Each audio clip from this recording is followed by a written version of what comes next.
देखो बच्चों, आज हमने एग्जाम की तैयारी के लिए शॉर्ट नोट्स बनाए हैं।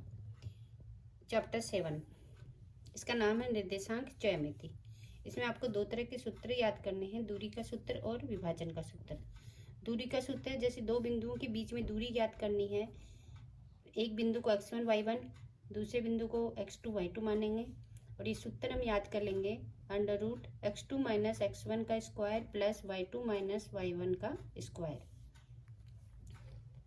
ये विभाजन सूत्र, दो बिंदुओं के बीच में कोई तीसरा बिंदु निकालना है जो किसी अनुपात में विभाजित करता है। जैसे यहाँ पे अनुपात मान लें अपन m1 और m2, दो अनुपात ये हम मान लेते हैं ये m1 और m2। ठीक है, ये दो बिंदु हम निकालने के लिए x बराबर m1 x2 plus m2 x1 बटा m1 प्लस m2 और y बिंदु निकालने के लिए m1 y1 plus m2 y1 बटा m1 प्लस m2, यानी इन्हें विपरीत गुणा करना है, m1 को x2 से और m2 को x1 से। ठीक है, y में y वाला बिंदु लेना है और इनको भी विपरीत गुणा करना है, 1 को 2 से, 2 को 1 से और दोनों को जोड़ना है, नीचे m1 प्लस m2। अब हम इससे समझते हैं निर्देशांक ज्यामिति को। जैसे ग्राफ है, ये एक्स एक्स है और ये वाई एक्स है, क्षैतिज और ऊर्ध्वाधर एक्स है। ये मूल बिंदु है, इसके निर्देशांक क्या होते हैं 0 0। एक्स एक्स के निर्देशांक क्या होंगे, एक्स एक्स पे वाई क्या रहेगा 0 रहेगा, इसलिए एक्स एक्स के निर्देशांक होंगे एक्स और 0।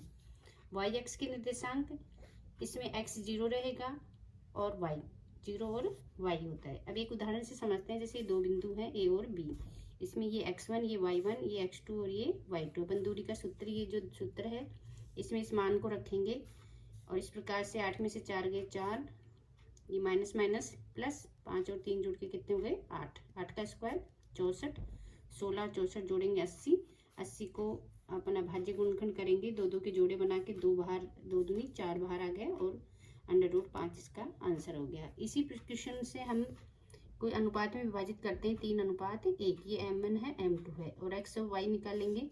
इन सूत्र में हम इस मान को रखेंगे और x और y दोनों निर्देशांक आ जाएंगे 7 और 3।